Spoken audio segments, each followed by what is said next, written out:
Assalamualaikum warahmatullahi wabarakatuh. Bismillah walhamdulillah wassalatu wassalamu ala rasulillah wa ala alihi wa sahbihi wa mawala. Amma ba'd.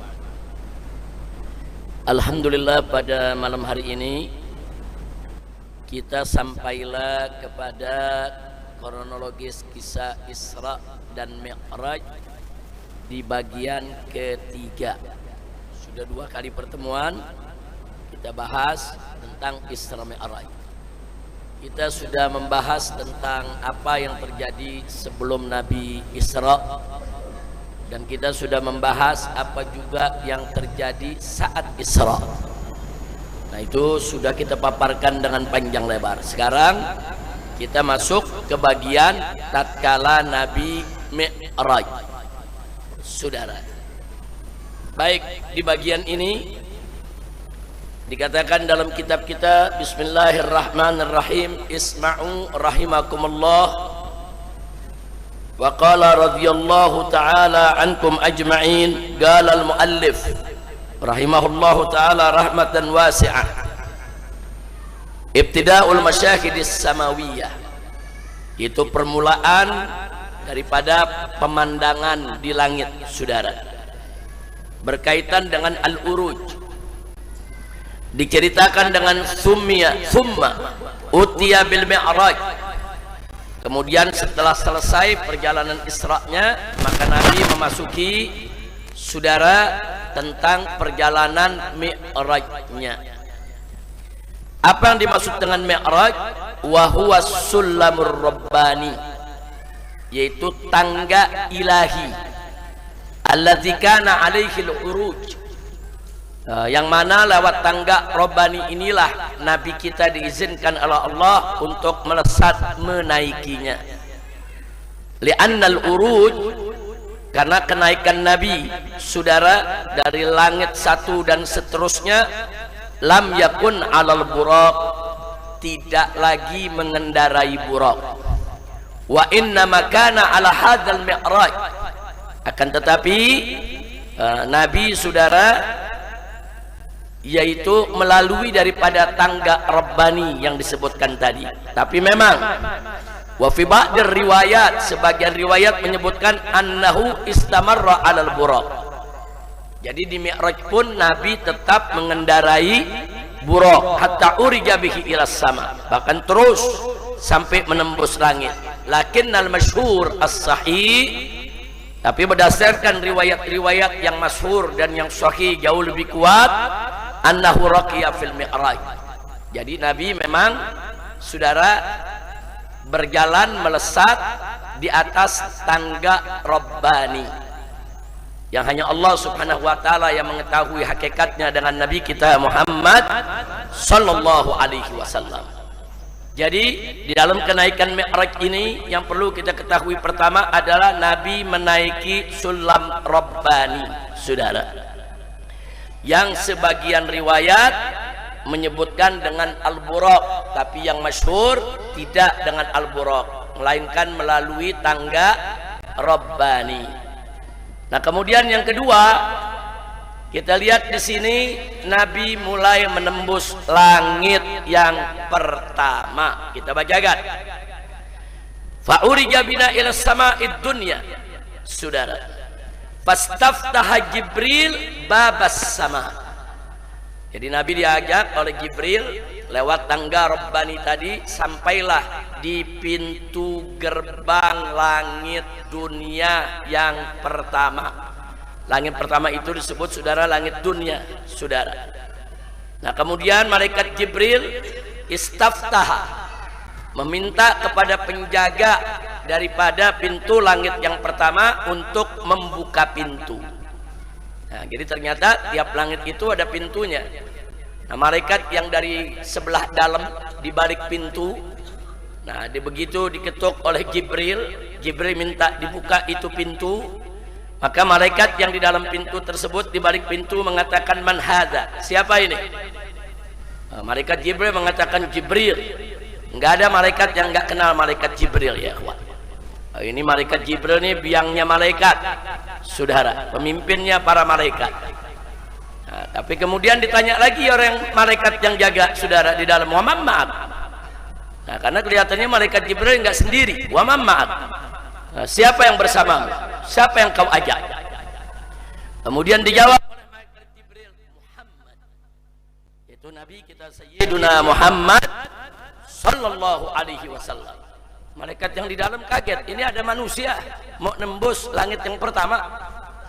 Nah, nggak berani sembarangan dia buka, saudara. Nah, kalau tidak ada izin, maka si malaikat bertanya, waqad ursila ilaih. Apa manusia yang ini memang dikirim, memang diizinkan oleh Allah untuk masuk, saudara? Nah, kemudian dijawab oleh Jibril, na'am. Nah, begitu ada jawaban, baru dibukakan sambil disambut, marhaban bihi wa ahlan, hayyallahu min akhin wa min khalifatin, fa ni'mal akh wa ni'mal khalifah wa ni'mal maji'ija. Saudara, disambut, dibukakan pintunya, alhamdulillah, masuklah Nabi di gerbang pintu langit yang pertama. Falamma khalasa, begitu Nabi udah masuk ke langit yang pertama, faida fiha Adam alaihi salam. Nabi bertemu dengan Nabi Adam alaihi salam, saudara. Nah, apa yang terjadi di sini, saudara? Bertemu dengan yaitu Nabi Adam alaihi salam. Mari kita lihat, saudara. Di sini yang terjadi adalah, di sini disebutkan wahwa abul bashar. Jadi Nabi Adam itu tidak lain dan tidak bukan adalah bapak moyangnya manusia. Kahayatihi yauma khalaqahullah. Jadi Nabi Adam ditemui oleh Nabi, saudara, sama persis seperti pada saat Allah menciptakannya, saudara. Kemudian tu'rad alaihi arwahul anbiya wa dzurriyyatahum al-mu'minin. Dan ternyata Nabi Adam di langit pertama tersebut ditunjukkan kepadanya, saudara, yaitu tentang ruh-ruh para anbiya. Karena semua anbiya keturunan Nabi Adam. Dan juga ditunjukkan di langit pertama itu Nabi Adam tentang arwah, ruh daripada zuriyahnya yang beriman. Jadi Nabi Adam melihat ada sekelompok arwah, ada di situ arwah para nabi, arwah orang-orang yang beriman.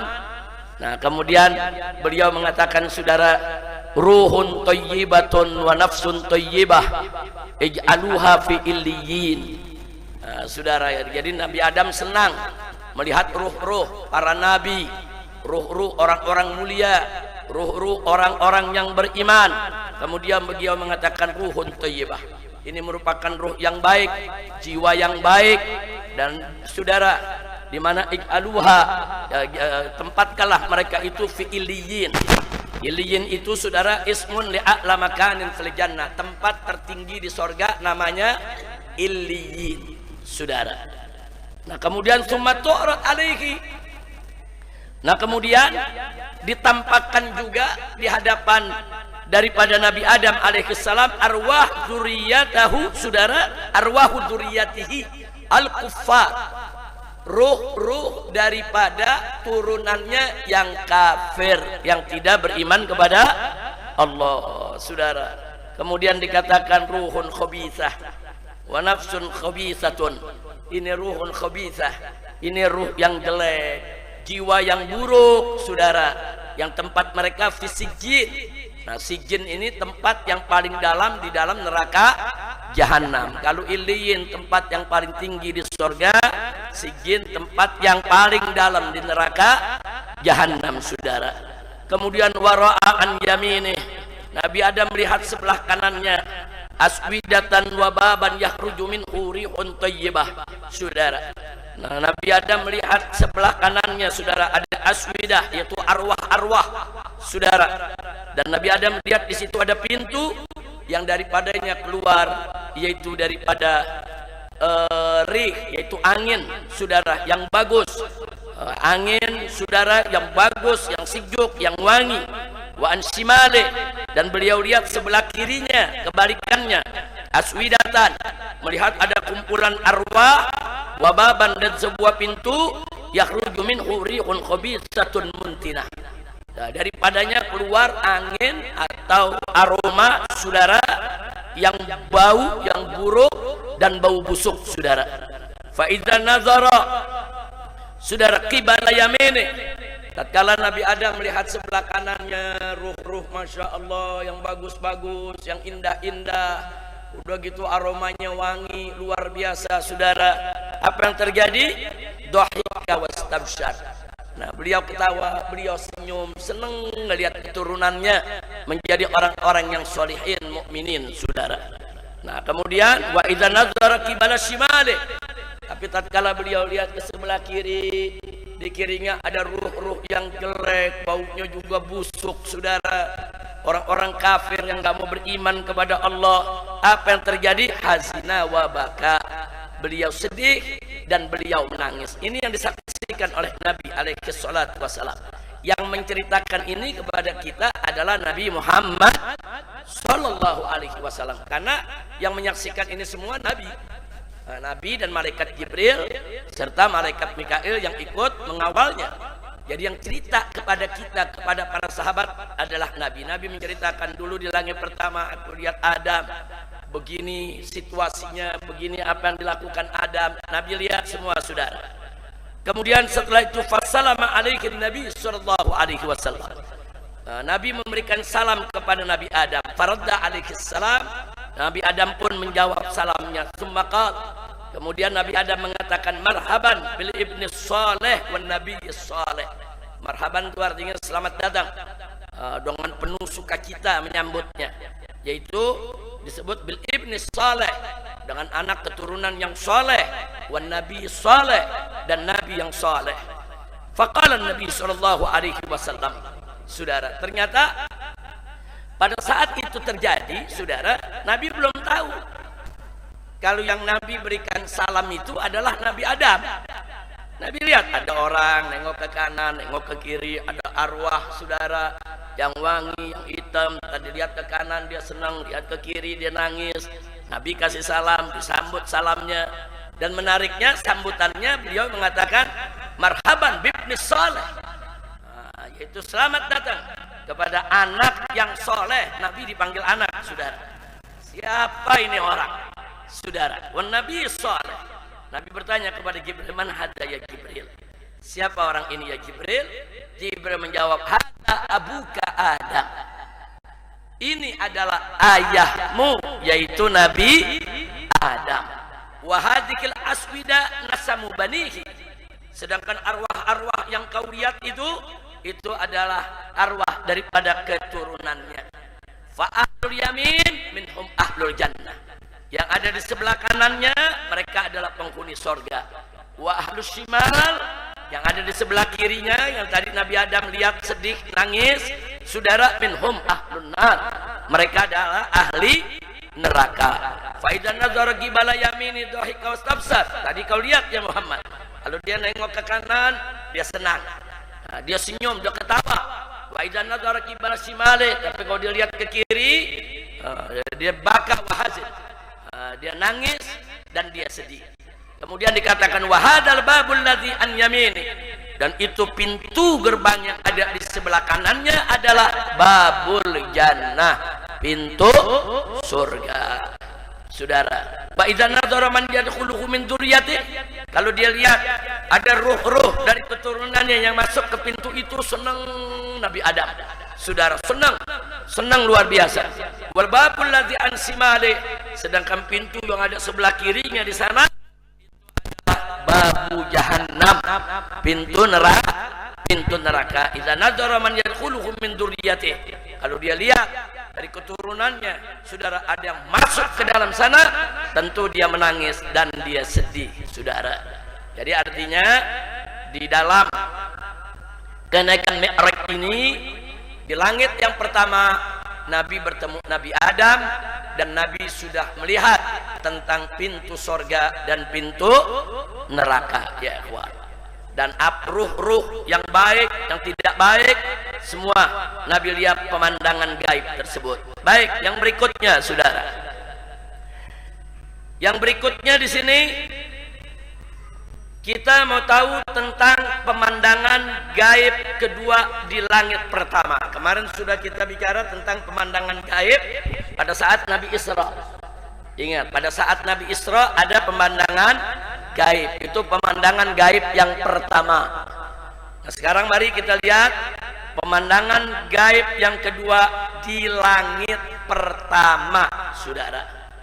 Apa saja yang Nabi dapat lihat selain Nabi Adam tadi, saudara, yang lihat ke kanan, lihat ke kiri, ada pintu sorga, ada pintu neraka, ada arwah keturunannya yang baik, ada arwah keturunannya yang jelek, ada arwah keturunannya, saudara, yang ditujukan masuk ke sorga, ada juga yang ditujukan masuk ke neraka. Nah, berikutnya mari kita lihat. Summa madha sallallahu alaihi wasallam hunaihatan. Nah, kemudian gak jauh dari situ, saudara, Nabi bergerak, saudara. Faidza huwa bi akhwinatin.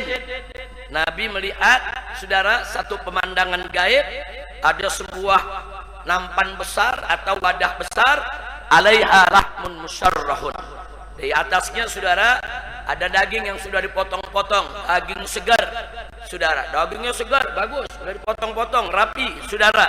Tapi laisa yaqrabuhu ahad. Tidak ada seorang pun yang mau untuk mendekatinya, saudara. Nah, kemudian wa idza bi akhminatin 'alaiha, ada lagi suatu tempat makanan yang juga besar, 'alaiha lahmun. Di situ juga ada daging, saudara, tapi qad arwaha wa antan. Ini daging udah busuk, udah bau, saudara. Nah, yang terjadi apa? Indahun nas. Tapi dikeliling makanan yang busuk tadi, nasun yakuluna minhu. Ada orang-orang berkumpul rame-rame makan dari hidangan busuk tersebut, saudara. Hidangan yang seger bagus ditinggal, rame-rame berebut kepada hidangan yang busuk, saudara. Nah, kemudian di sini Nabi alaihi salatu wassalam bertanya, ya Jibril, man haula? Wahai Jibril, siapakah mereka ini sebetulnya? Nah, di sini ada dua riwayat. Riwayat yang pertama, Jibril menjawab, haula'i min ummatika yatrukunal halal wa ya'tunal haram. Mereka ini adalah, saudara, daripada umatmu, yang mana mereka meninggalkan yang halal, saudara, dan mereka rame-rame untuk mendatangi berebut yang haram. Nah, kita dalam kehidupan kita kan orang yang begini ada, yang halal ditinggal, yang haram dimakan, saudara. Nah, padahal yang halal banyak, nah, dia nggak mau, tetap dia nyari yang haram. Nah, hati-hati, saudara. Nah, kemudian di riwayat lain Jibril mengatakan haula'i sunnah. Mereka adalah para penzina. Yuhilluna ma harramallahu alaihim. Mereka itu, saudara, menghalalkan apa-apa yang diharamkan oleh Allah atas mereka. Wa yatrukuna ma ahallallahu lahum. Saudara, tapi justru mereka meninggalkan apa-apa yang dihalalkan oleh Allah. Mereka menghalalkan yang diharamkan oleh Allah, dan mereka justru meninggalkan apa yang dihalalkan oleh Allah subhanahu wa ta'ala, saudara. Nah, jadi ini para penzina, dia punya istri yang halal, yang thayyib, yang bagus, dia bisa datangi, tapi mereka lebih suka untuk mendatangi perempuan-perempuan yang tidak halal bagi mereka. Na'udzubillah min dzalik, saudara. Jadi artinya di sini kita mendapatkan, saudara, satu pemandangan, yaitu di pemandangan gaib kedua, saudara. Pertama tentang arwah baik dan jahat. Tadi Nabi udah lihat di samping Nabi ada. Yang kedua tentang tamtsil, halal dan haram, saudara. Jadi ada orang nggak mau yang halal, justru rame-rame berebut yang haram. Na'udzubillah min dzalik. Kadang-kadang ada kerjaan yang halal dia nggak mau karena hasilnya dikit. Nah, tapi kalau dikasih kerjaan yang haram mau berebut. Kenapa? Karena hasilnya besar. Jadi dia nggak lihat lagi itu soal halal dan haram. Dia lihat pokoknya yang penting gede, besar, saudara, dia berebut. Ada sedikit, saudara, halal, tapi sedikit, dia nggak tertarik. Nah, ini jangan sampai terjadi. Mestinya kita mengutamakan yang halal walaupun sedikit, saudara. Jangan sekali-sekali menyentuh yang haram. Baik, yang berikutnya, saudara. Berikutnya kita lihat lagi di sini. Summa madahu naihatan. Kemudian Nabi bergerak lagi ke tempat yang lain, masih di langit yang pertama, saudara. Nah, kali ini Nabi mendapatkan, saudara, faidah huwa bi aqwamin butunuhum amsalul buyut. Nabi menemukan satu kaum, kelompok manusia, saudara, yang dia punya perut segede rumah. Bayangkan, perutnya artinya gendutnya nih luar biasa nih. Perutnya udah kayak rumah gede, saudara. Fi hayat, di dalam perut tersebut ada ular-ular besar. Hayat itu ular besar, saudara. Kemudian turun dan ular-ular di dalam perutnya kelihatan dan besar, saudara. Jadi perutnya gede, saudara, kelihatan apa yang ada di dalam perutnya. Ternyata di dalam perutnya ada ular-ular besar. Nah, kemudian ada ahaduhum qarra. Setiap dia berusaha untuk bangun, dia jatuh lagi, ya kawan. Dia menjerit kesakitan sampai dia mengatakan, Allahumma la tuqimis sa'ah. Ya Allah, jangan yaitu tuqimis sa'ah, kau jadikan yaitu kiamat. Wa hum ala sabilati ali fir'aun. Ini menarik, saudara. Mereka ini yang jatuh bangun ini dengan perut sebesar itu, saudara, mereka itu ada dalam rombongan daripada kaumnya Fir'aun. Datang lagi rombongan yang lain, injak-injak mereka, saudara. Nah, jadi udah perut besar, jalan susah, jatuh, diinjak-injak lagi, ya kawan. Ada yang lain lewat. Kemudian fasami'ahum yadijun. Dan Nabi dengar, saudara, gimana mereka itu yadijun. Artinya mereka itu yasihun minal fasl. Mereka teriak ketakutan, mereka teriak kesakitan, saudara. Mereka mohon ampun kepada Allah dan mohon pertolongan Allah, saudara. Kemudian Nabi bertanya, ya Jibril, man haula? Wahai Jibril, siapa lagi ini mereka? Jibril mengatakan, haula min ummatik. Mereka adalah kau punya umat. Alladzina ya'kuluna riba. Mereka suka riba.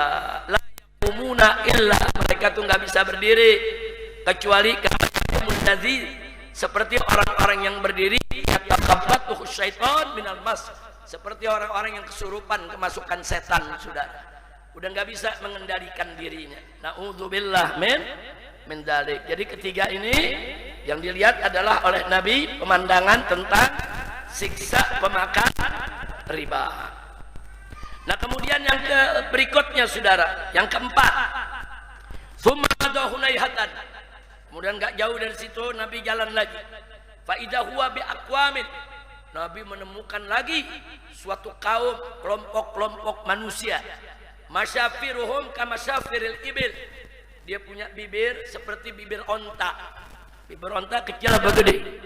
Gede bibirnya, saudara. Bibirnya tuh gede, saudara, atas bawah, saudara. Fatuftahu afwaquhum. Kemudian mulut mereka dibuka, wa yulqamuna hajaran, dimasukkan batu ke dalam mulutnya, saudara. Di riwayat disebutkan yuj'al fi afwahihim sakhrun min jahannam, dimasukkan ke dalam daripada mulut mereka batu-batu besar dari neraka jahanam, saudara. Tsumma yakhruju min asafilihim, dimasukkan ke dalam mulutnya itu batu neraka dan keluar lewat jalur belakangnya, saudara. Mereka menjerit kesakitan, luar biasa pedihnya. Itu yang Nabi lihat, saudara. Kemudian Nabi bertanya lagi, ya Jibril, man haula? Ingat, saudara, siksa-siksa ini terus berulang. Nah, seperti yang sudah kita ceritakan pada saat Isra. Nah, begitu dimasukkan batu, keluar, mati, Allah hidupin lagi. Begitu lagi yang dialami, mati, hancur, Allah hidupin lagi, saudara. Terus menerus siksa itu, saudara, nggak ada jedanya, nggak ada waktu istirahatnya, terus menerus. Na'udzubillah min dzalik. Nah, kali ini Nabi bertanya, ya Jibril, man haula? Wahai Jibril, siapa lagi ini mereka? Jibril menjawab, haula, mereka ini adalah alladzina ya'kuluna amwalal yatama. Mereka ini adalah orang-orang yang memakan harta anak yatim. Perhatikan itu saudara, hati-hati Pak Bu ya. Kalau kita punya keluarga, kakak, adik meninggal dunia, dia punya harta, dan dia yang meninggal saudara kita punya anak, anak-anaknya jadi yatim, anak-anak itu yang berhak atas harta warisnya. Hati-hati, dijaga dengan baik, dikelola dengan baik. Jangan coba-coba kita makan harta anak yatim saudara, nggak boleh. Harta anak yatim mesti kita jaga. Jangan kita merasa, oh ini kan harta adik saya kakaknya. Ya lihat aja di faraid, dia dapat berapa bagian. Nah kalau yang meninggal dunia punya anak lelaki, nggak dapat saudara. Si saudara nggak dapat. Itu harta anak lelaki. Kalau si yang meninggal dunia hanya punya anak perempuan, ya bisa jadi saudara dapat. Sebagai apa? Saudara mengambil sisa, tapi perempuan bagian. Kalau dia sendiri setengah, kalau lebih dari sendiri bisa 2/3 bagi sama di antara anak perempuan. Wajib itu harta dijaga, diperhatikan. Jangan sampai harta anak yatim kita makan secara zalim saudara. Nauzubillah min dzalik saudara. Nah jadi di sini saudara dikatakan oleh Jibril, haula'il ladzina ya'kuluna amwalal yatama zulman. Mereka adalah orang-orang yang memakan harta anak yatim secara innama ya'kuluna fi butunihim naran. Sesungguhnya yang mereka makan masukkan ke perut mereka adalah api. Wa sayaslawna sa'ira, dan mereka akan masuk ke dalam neraka sa'ir. Nauzubillah min dzalik. Jadi yang keempat, ini Nabi diberikan pemandangan tentang siksa neraka bagi pemakan harta anak yatim. Berikutnya saudara yang kelima. Yang kelima saudara, summa madha hunayha fa idza huwa binisa'in mu'allaqatin bisudiyihinna wa nisa'in munakkasatin bi arjulihinna fasima'hunna yadjikna ilallahi ta'ala. Jadi kali ini saudara, pemandangan mengerikan yang juga Nabi dapatkan, masih di langit yang pertama saudara, yaitu perempuan-perempuan yang telanjang digantung, diikat payudara mereka saudara. Jadi payudaranya diikat, digantung saudara. Nauzubillah min dzalik. Dan ada lagi yang digantung saudara, di mana kakinya di atas, kepalanya di bawah saudara, disiksa. Kemudian Nabi mengatakan, man haula ya Jibril, siapa ini perempuan-perempuan ini wahai Jibril? Jibril menjawab, haula illati yaznina wa yaqtulna auladahun. Mereka adalah perempuan-perempuan yang berzina dan membunuh anak-anak mereka. Nah, kan sekarang ada perempuan-perempuan yang berzina tanpa nikah, dia berzina terus hamil. Nah kemudian saudara habis hamil, ada yang ketakutan melahirkan, dia gugurkan. Ada juga yang ditunggu sampai beranak, begitu beranak masih bayi dia bunuh saudara. Banyak kejadian sekarang. Udah dia berzina, dia bunuh anaknya sendiri saudara. Nah ini siksaannya. Nauzubillah min dzalik saudara, nauzubillah min dzalik. Nah jadi yang kelima ini siksa penzina dan pembunuh anak. Nah di zaman sekarang ini banyak sekali terjadi. Perempuan berzina, hamil dia gugurkan, hamil dia aborsi. Kadang-kadang dia coba aborsi nggak mempan-mempan, itu anak tetap saudara berkembang sampai melahirkan. Begitu baru melahirkan dia buang ke jalanan, dia buang ke sampah, dia bunuh saudara, dia cekcek, dia tenggelamin di air itu anak. Anak itu nggak ada dosanya, yang dosa orang tuanya yang berzina. Kullu mauludin yuladu alal fitrah. Anak dilahirkan dalam keadaan suci saudara. Anak nggak nanggung dosa orang tuanya yang berdosa. Hati-hati, ini siksanya juga begitu pedih sampai Nabi ngeri lihat ini semua saudara. Nah kemudian yang keenam, summa madha hunaihatan, kemudian Nabi bergerak lagi ke tempat lain tidak jauh saudara. Fa idza huwa bi aqwamin. Kali ini Nabi melihat ada kaum kumpulan orang-orang saudara, yuqta'u min junubihim. Saudara, min junubihumul lahmu, di mana daging saudara dari tubuhnya dipotong-potong. Dia potong badannya, dia potong bagian pahanya saudara, dia potong saudara, dipotong saudara, dipotong dari bagian badannya, fayulqamun, kemudian dijejelin di mulutnya saudara. Fayuqalu li ahadihim, kemudian dikatakan kepada salah satu dari mereka, kul kama kunta ta'kulu lahma akhi, makan ini daging sebagaimana dulu di dunia kau makan daging saudara. Maksudnya saudara, kemarin kan ada juga tuh pada siksa riba yang kita ceritakan. Ternyata Nabi mendapatkan pemandangan lagi di langit dunia pertama saudara. Setelah masuk ke langit pertama, ada orang dipotong dagingnya, dijelin di mulutnya, disuruh makan dagingnya sendiri sudah. Na'udzubillah min dzalik. Kemudian ditanya saudara, man haula ya Jibril, sebetulnya ini mereka siapa saja ya Jibril? Nah ini jawabannya menarik. Haula al-masul min ummatikal lamazun. Ternyata ada dua. Mereka ini sudah kata Jibril adalah orang yang suka menghibah dan menghina. Nah, jadi bukan penggibah aja saudara, penghina juga. Jadi kalau hina-hina orang dilecehkan, dihina-hina, dibully, dikaki maki, saudara hati-hati. Sama siksanya dengan penggibah saudara. Na'udzubillah min dzalik. Jangan suka menghina-hina orang lain saudara. Baik, berikutnya kita lanjutkan saudara.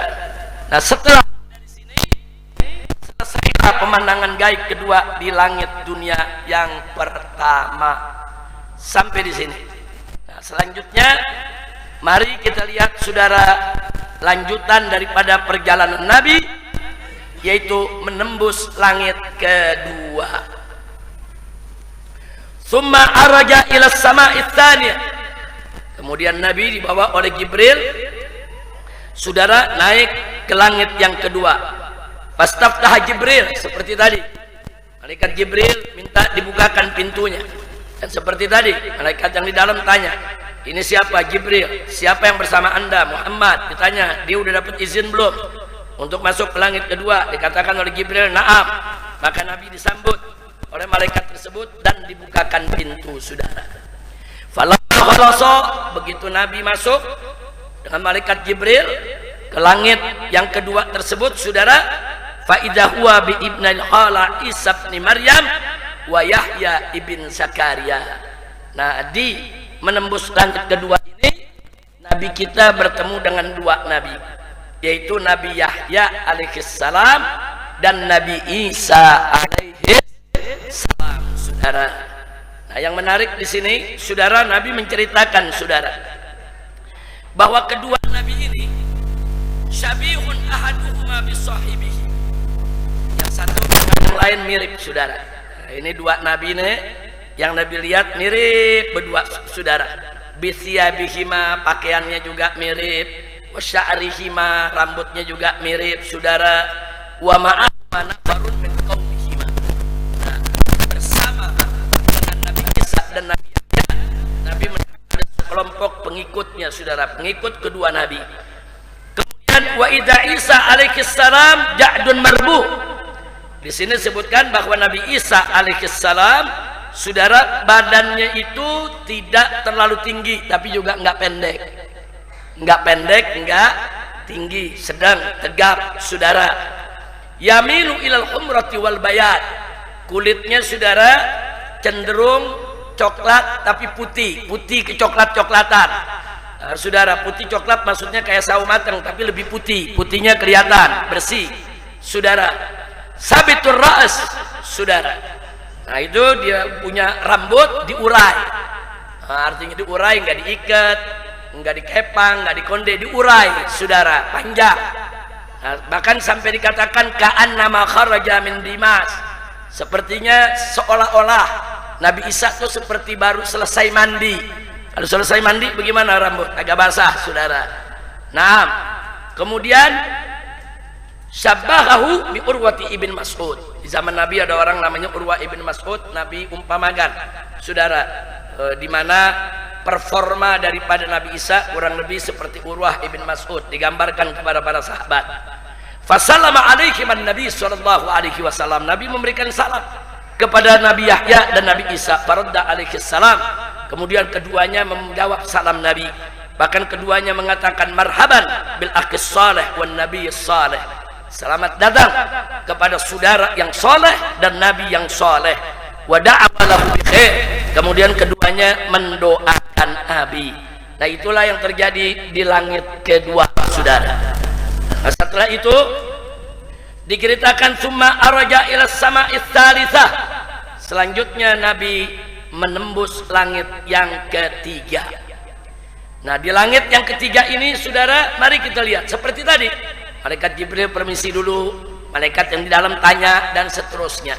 Nah, begitu Nabi masuk, ternyata di situ Nabi bertemu dengan Nabi Yusuf alaihi salam, saudara. Nah, begitu bertemu dengan Nabi Yusuf, saudara, wa Yusuf. Di sana Nabi lihat wa ma'hu nafarun min qaumi. Nabi lihat Nabi Yusuf tidak sendiri, ada bersama kaumnya. Kemudian Nabi memberikan salam, dijawab salamnya seperti tadi, marhaban bil akhis salih wan nabiy salih wa da'alahu bi khair. Nabi Yusuf juga mendoakan Nabi, saudara. Nah, yang Nabi lihat, saudara, bahwa Nabi Yusuf itu, saudara, wa idza huwa qad utiya satrul husn. Jadi betul-betul diberikan keindahan rupa, separuh daripada segala keindahan, saudara. Riwayat yang lain, ahsanu ma, saudara, halagallah, sebagus-bagusnya rupa yang diciptakan Allah, saudara. Jadi di sini digambarkan oleh Nabi kal gamari lailatul badar, seperti bulan purnama, saudara, yang terang benderang di antara bintang-bintang. Nah, di situ juga Nabi belum tahu siapa nih, udah dikasih salam, jawabnya bagus, didoain, orangnya cakep banget, saudara. Begitu ditanya oleh Nabi, man hadza ya Jibril, akhuka Yusuf. Ini saudaramu adalah Yusuf. Nah, jadi Nabi menyaksikan sendiri, ya, bahwa Nabi Yusuf memang tampan, indah, luar biasa, dan Nabi memberikan kesaksian dari apa yang beliau lihat, yaitu di langit ketiga tersebut. Selanjutnya Nabi naik menembus langit yang keempat, saudara. Seperti tadi, malaikat Jibril permisi dan seterusnya. Akhirnya Nabi diizinkan masuk. Nah, saat ini Nabi bertemu dengan Nabi Idris alaihissalam. Nah, begitu ketemu, saudara, seperti biasanya Nabi memberikan salam, kemudian dijawab oleh Nabi salamnya. Nah, di sini Nabi menyatakan qad rafa'allahu makanan aliyya. Jadi Allah sudah meninggikan kedudukan Nabi Idris, luar biasa kedudukannya. Kedudukannya begitu mulia, begitu tinggi, saudara, dan itu disaksikan oleh Nabi kita Muhammad sallallahu alaihi wasallam. Selanjutnya Nabi diajak lagi menembus langit yang kelima. Kali ini Nabi bertemu dengan Nabi Harun alaihi salam, saudara. Nah, di langit yang kelima ini, saudara, begitu Nabi bertemu dengan Harun ini, saudara, apa yang Nabi lihat? Saudara, yang Nabi lihat adalah nisfu lihyatihi bayda wa nisfuha sauda. Ini jenggotnya Nabi Harun, separuh putih, separuh hitam, saudara. Kemudian takadu tadribu ila surrati, panjang. Jenggotnya panjang, hampir sampai menutup pusarnya, saudara. Jadi jenggotnya panjang sampai ke pusar, separuh warnanya putih, separuh warnanya hitam, penuh wibawa. Wa haulahu qaumun min bani Israil, dan di sekitarnya ada kaum yang mengelilingnya dari Bani Israel.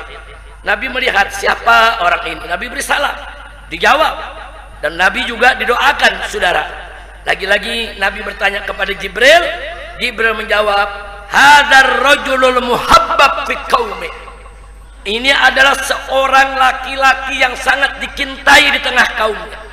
Dialah Harun ibnu Imran alaihissalam. Dia adalah Nabi Harun, saudara. Nah, setelah itu, saudara,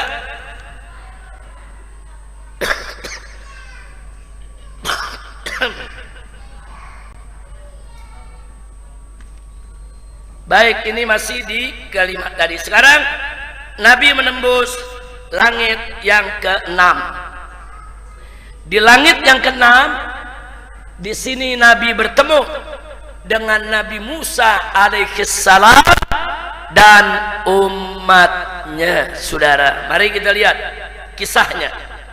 Saudara,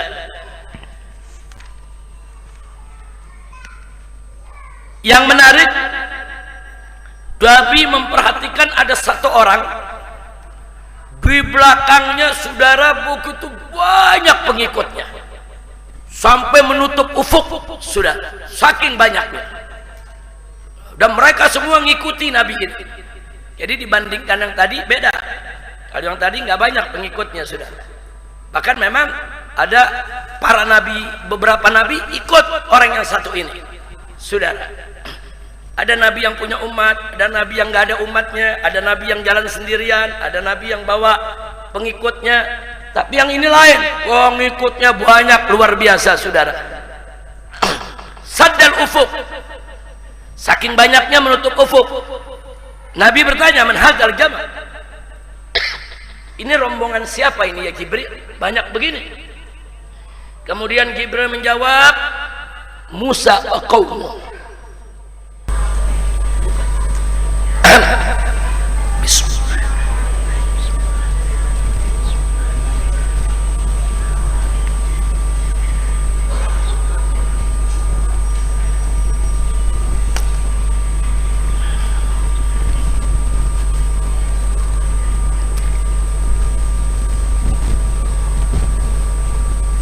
Baik, kita lanjutkan. Jibril mengatakan ini Musa wa qaumuh. Nabi takjub ya kawan. Luar biasa Nabi Musa. Pengikutnya begitu banyak, saudara, nutup ufuk, saudara, luar biasa. Kanan kiri Nabi lihat semua orang penuh, saudara. Nah, kemudian Jibril mengatakan kepada Nabi, walakin, akan tetapi ya Muhammad, irfa' ra'sak. Kau sudah lihat yang ini, sekarang angkat kepalamu, lihat lagi itu arah yang lain. Begitu dilihat, ada rombongan manusia lebih banyak lagi, saudara, memenuhi semua ufuk yang ada, saudara. Nah, kemudian Nabi tanya, ini siapa lagi? Kemudian Jibril menjawab, haula ummatuk, yang ini adalah umatmu. Sallallahu Nabi. Dan ini belum termasuk, di sini sebutkan wasiwa haulai, ini belum termasuk daripada mereka yang sab'una yadkhuluna al-jannah bighairi hisab. Allahumma ij'alna minhum, Allahumma ij'alna minhum, Allahumma ij'alna minhum birahmatika ya arhamar rahimin wa bihaqqi sayyidil mursalin bisirril Fatihah.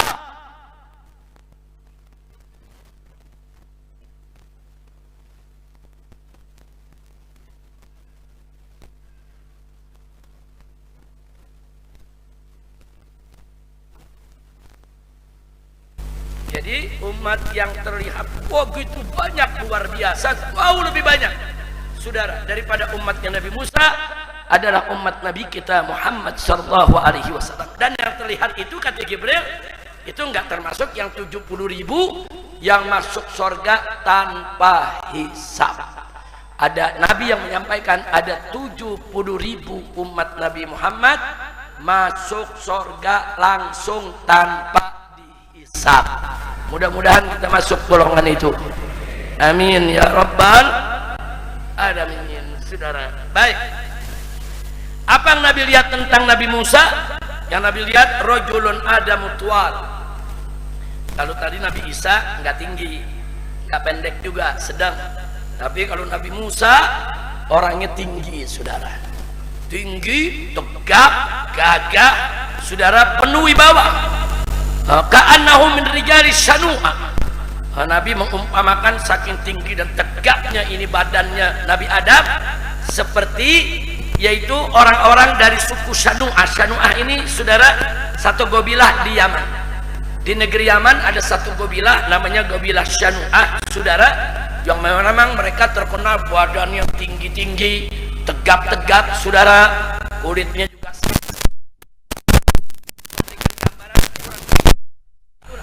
Nabi Musa.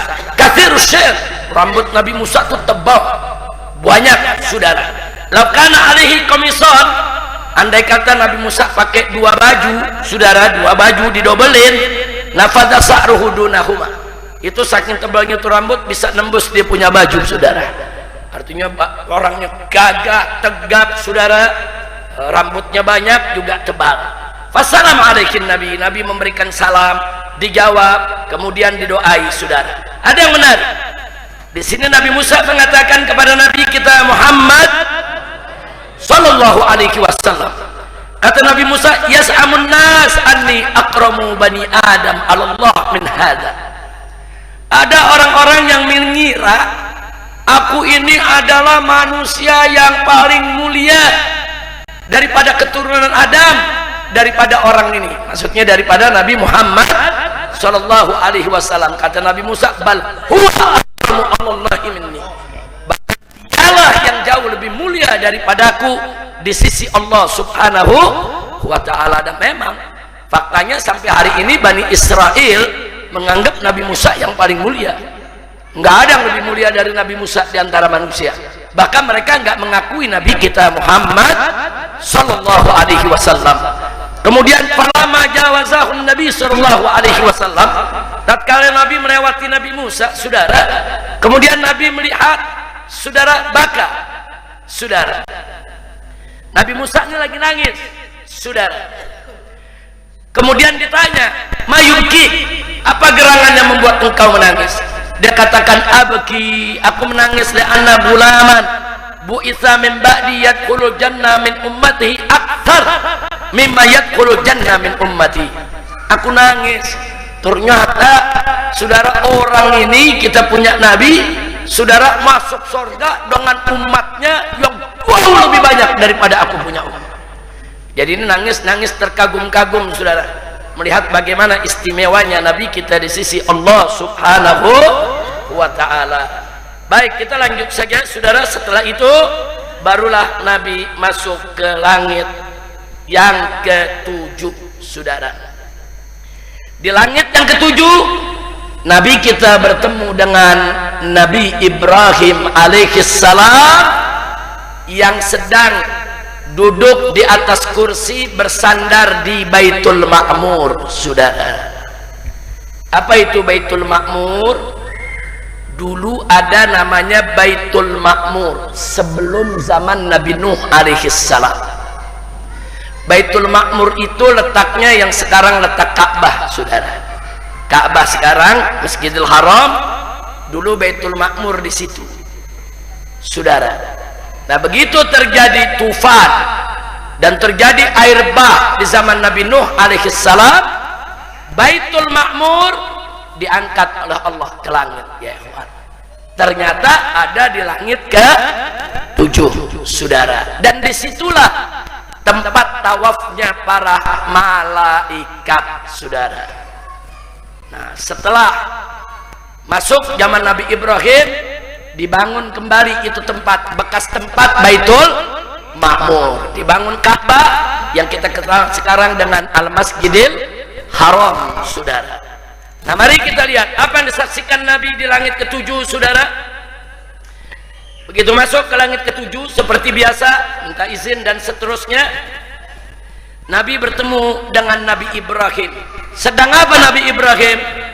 Jalisun inda babil jannah, sedang duduk di pintu sorga. Ala kursiyin min dhahab, di atas kursi yang terbuat dari emas, saudara.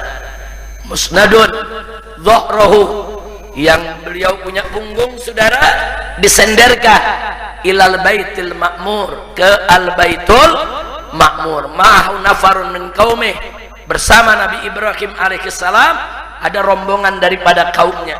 Fassalama alaihi Nabi, kemudian Nabi memberikan salam, kemudian dijawab, saudara. Nah, ada amanat dari Nabi Ibrahim yang dikatakan kepada Nabi kita. Apa beliau katakan? Mur ummataka, perintahkanlah umatmu, faltukthir, maka perbanyaklah, min ghirasil jannah, yaitu daripada pohonnya sorga, kebun sorga, saudara. Perbanyak, supaya kebunnya makin luas, pohonnya makin banyak, makin indah, saudara, yang ada di sorga. Kata Nabi Ibrahim, fa inna turbataha thayyibah, tanah di sorga ini thayyib, subur, bagus, luar biasa. Wa ardaha wasi'ah, saudara, dan tanahnya luas, saudara. Kemudian Nabi bertanya, wa ma ghirasul jannah, apa gerangan ghirasul jannah? Itu tanaman buat nanam di sorga apa? Nabi Ibrahim menjawab, bacalah la haula wala quwata illa billahil aliyyil azim. Itu dalam satu riwayat. Ada riwayat lain, saudara, yang menyebutkan Nabi Ibrahim mengatakan kepada Nabi, akri ummataka minnis salam, sampaikan salamku kepada umatmu wahai Muhammad, wa akhbirhum, kasih kabar kepada mereka, annal jannata thayyibatut turbah, bahwa surga ini tanahnya bagus betul, azbatul ma, airnya jernih betul, bagus, sudah buat nanam semua. Wa anna girasaha, dan sebetulnya tanaman surga itu adalah baca subhanallah walhamdulillah wa la ilaha illallah wallahu akbar. Nah, kalau ada yang nanya, ini dua riwayat bagaimana kok beda Habib? Amalin dua-duanya, amalin subhanallah walhamdulillah wa la ilaha illallah wallahu akbar, amalin juga la haula wa la quwata illa billahil aliyyil azim. Baca tiap hari sebanyak-banyak yang kita mau. Makin banyak Anda baca, makin banyak pohonnya, makin banyak pohonnya, makin luas tanahnya, makin luas tanahnya, berarti kan makin lebar tuh ke kebun surga, ya saudara. Nah, jadi nanti begitu kita masuk surga, amin, nah, kita akan dapatkan, saudara, seberapa banyak kita nanam pohon di surga. Nah, jadi kalau yang kebunnya kecil ketahuan tuh, bacanya dikit, saudara. Nah, kebunnya kecil, ini nanamnya dikit nih. Kalau nanti ternyata kebunnya sampai ratusan, ribuan atau jutaan hektar, saudara, 9 naga kalah, enggak ada banyak tuh, saudara. Kita bisa punya jutaan hektar, bukan di dunia tapi di surga, kalau banyak-banyak berzikir subhanallah walhamdulillah wa la ilaha illallah wallahu akbar, ditambah la haula wa la quwata illa billahil aliyyil azim, saudara. Nah, itu diantara amanat yang diberikan, saudara. Baik, kali ini ada pemandangan gaib ketiga di langit ketujuh, saudara. Nah, kita udah masuk ke pemandangan gaib ketiga. Yang pertama, pemandangan gaib ketiga, saudara, itu tadi Nabi mendapat pesan khusus tentang pohon surga, bagaimana cara nanamnya, saudara. Nah, sedangkan yang kedua, saudara, di sini Nabi mendapatkan ada satu kaum, saudara, yang sedang duduk, sebagian mereka wajahnya putih bersih, sebagian lagi juga putih bersih tapi ada nodanya, sebagian bersih putih tanpa noda, sebagian lagi putih bersih tapi ada nodanya, saudara, wajah putih dan bernoda. Itu yang Nabi lihat. Kemudian mereka-mereka yang ada nodanya tadi, saudara, rame masuk ke sungai mandi. Begitu keluar dari sungai yang pertama tersebut, noda-noda tadi mulai hilang, saudara, berkurang. Ketemu lagi sungai kedua, mereka mandi lagi. Nah, kali ini begitu mereka keluar dari sungai setelah mandi, nodanya tinggal sedikit, saudara. Kemudian mereka mandi lagi di sungai yang ketiga. Kali ini begitu mereka mandi yang ketiga, bersih seperti saudaranya yang pertama yang putih tanpa noda, saudara. Nah, kemudian Nabi bertanya, siapa mereka? Ya Jibril. Nah, saudara, siapa mereka ini? Maka di sini Jibril menjawab, amma haula'il bidul wujuh, adapun mereka-mereka yang wajahnya bersih tanpa noda sama sekali, faqaumun, mereka adalah kaum lam yalbisu imanahum bidzulmin, yang tidak mencampur aduk imannya dengan kezaliman. Artinya imannya betul-betul bagus, kuat, saudara, nggak ada noda. Wa amma haula'il ladzina fi alwanihim syai', sedangkan sebagian lagi yang ada noda-nodanya tadi, faqaumun, mereka adalah kaum khalatu amalan sholihan wa akhar sayyi'an, Nah ini yang bercampur imannya dengan hal yang kotor. Dia melakukan amal soleh, tapi kadang-kadang masih melakukan amal yang buruk, saudara. Tapi mereka bertobat, saudara. Fataballahu alaihim, dan Allah terima taubatnya. Nah, jadi bekas-bekas noda yang ada di wajahnya itu bekas-bekas dosa yang dulu dia perbuat. Cuman karena dia tobat, Allah ampuni. Akhirnya noda itu dibersihkan lewat sungai di sorga yang mereka mandi tadi, saudara. Alhamdulillah. Wa hadhil anhar, adapun sungai-sungai yang mereka masuki, fa awwaluha rahmatullah. Yang pertama itu adalah sungai rahmat. Yang kedua nikmatullah. Yang kedua adalah sungai nikmat, nikmat ya Allah. Sedangkan yang tiga, saquhum rabbuhum syaraban tahura, yaitu sungai tahur, sungai yang suci dan mensucikan. Alhamdulillah. Terus nggak sampai di situ, Nabi juga melihat, saudara, yaitu ada golongan umat yang terbagi dua. Wa idza huwa bi ummatihi satri, saudara. Nabi melihat umatnya terbagi dua. Wa satrun alaihim siyabun ka'annahum qaratis, yaitu bagian yang pertama, umatnya memakai pakaian yang bersih jernih, saudara, seperti kertas-kertas yang tanpa noda. Betul-betul bersih, halus, jernih, saudara. Wasatrun alaihim thiyabun rumdun. Sedangkan yang sebagian lagi umatnya memakai pakaian abu-abu. Aja ada yang pakaian putih, ada yang pakaian abu-abu, saudara. Kemudian pada kanal Baitul Ma'mur, dan mereka masuk ke Baitul Ma'mur. Wa dakhala ma'hul ladzina alaihimus siyamul bid wa hujibal akharuna alladzina alaihimus siyamur ramad. Nah, kemudian Nabi masuk ke Baitul Ma'mur bersama yang pakaiannya putih-putih nih. Semua ikut masuk. Sementara yang pakaian abu-abu ditahan dulu, saudara. Wa hum ala khair fa shalla wa ma'hum minal mu'minin fi Baitul Ma'mur. Saudara. Nah, mereka semua salat, saudara. Nabi juga salat di situ bersama mereka semua di Baitul Ma'mur, saudara. Nah, tapi ini semuanya khair, dua-duanya khair, saudara. Nah, semuanya yang menarik, idza huwa yadkhuluhu kulla yaumin, ternyata di Baitul Ma'mur itu setiap hari ada sab'una alfa malakin, ada 70.000 malaikat yang masuk rame-rame ke Baitul Ma'mur. Mereka semua sholat di sana, saudara, kemudian pergi. La ya'uduna ilaiki ila yaumil qiyamah, dan mereka nggak bakal balik lagi ke Baitul Ma'mur sampai hari kiamat. Sehari 70.000 malaikat, setahun, 2 tahun, 10 tahun, 1000 tahun, 2000 tahun. Oh, malaikat jumlahnya luar biasa, saudara.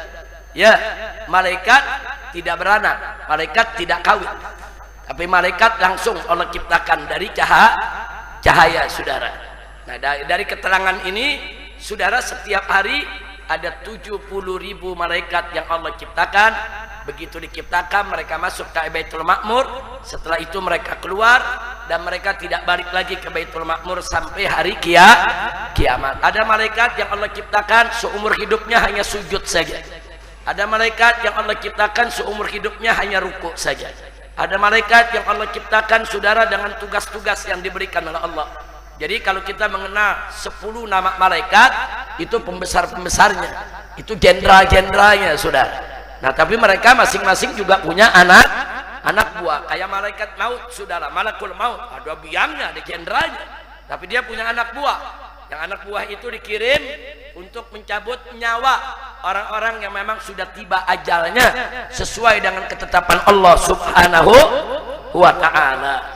Nah, jadi yang keempat ini, saudara, Nabi melihat pemandangan yang berpakaian putih maupun berpakaian abu-abu. Inilah pemandangan gaib yang ketiga, saudara. Masih ada yang kelima. Tadi sudah kita sebutkan, mereka semua masuk ke Al-Baitul Ma'mur. Dan yang keenam, saudara, tadi sudah kita ceritakan, sehari ada 70.000 malaikat. Ini Nabi dapatkan pemandangan gaib ini di langit ke-7. Baik, masih soal kenaikan Mi'raj. Selanjutnya setelah itu Nabi naik ke Sidratul Muntaha. Ini udah tembus nih, langit ke-7 udah tembus, saudara. Makanya Al-Imam Dardir mengatakan soal Sidratul Muntaha, beliau mengatakan hadza huwal mi'rajut tsamin. Jadi Sidratul Muntaha itu adalah tangga Rabbani yang ke-8. Tangga pertama begitu Nabi naikin masuk ke langit pertama. Tangga kedua masuk ke langit kedua. Tangga ketiga masuk ke langit ketiga. Tangga keempat masuk ke langit keempat. Tangga kelima masuk ke langit kelima. Tangga keenam masuk ke langit keenam. Tangga ketujuh masuk ke langit ketujuh. Masuk tangga ke-8 sampai di Sidratul Muntaha, saudara. Setelah Sidratul Muntaha ada Mustawa, saudara. Juga ada Raf-Raf. Nah, baiklah sekarang, saudara, kita lanjutkan. Apa yang terjadi di Sidratul Muntaha, saudara? Ada kejadian menarik, keindahan buat Nabi, saudara. Apa yang Nabi dapatkan, saudara? Tidak lain dan tidak bukan adalah jalan-jalan di surga. Subhanallah. Nabi belum meninggal udah jalan-jalan di surga, saudara. Kita di sini lagi ngarepin masuk surga. Nah, ini salah satu kelebihan mukjizat Nabi kita Muhammad sallallahu alaihi wa alihi wa sahbihi wasallam, saudara. Nah, dari situ, saudara, Nabi naik ke Al-Mustawa, saudara. Nah, sebelum kita cerita di Al-Mustawa, kita lihat di Sidratul Muntaha. Apa sih sebetulnya yang Nabi lihat, saudara?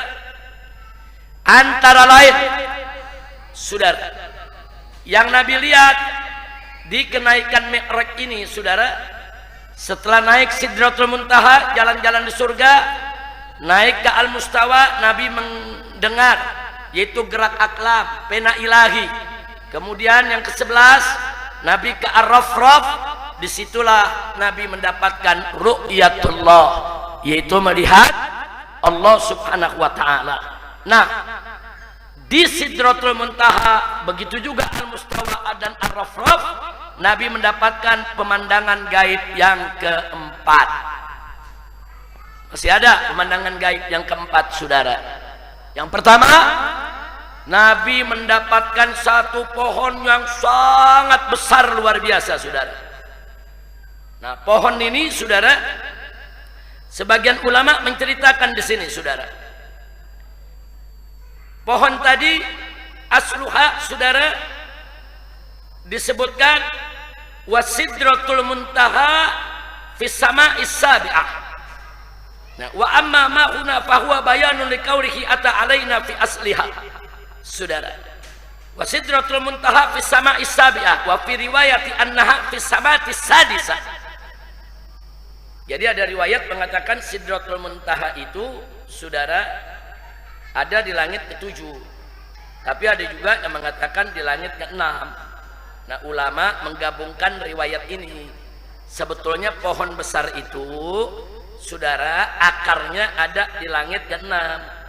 Tapi dia punya daunnya, pucuknya, saudara, adanya di langit ke-7. Disitulah Sidratul Muntaha. Artinya Anda bayangkan, satu pohon yang tingginya dari langit ke-6 sampai langit ke-7, itu tingginya luar biasa. Bahkan di sini disebutkan, saudara, yakhruju min asliha anhar, saudara. Dari pokok daripada pohon tersebut ada sungai.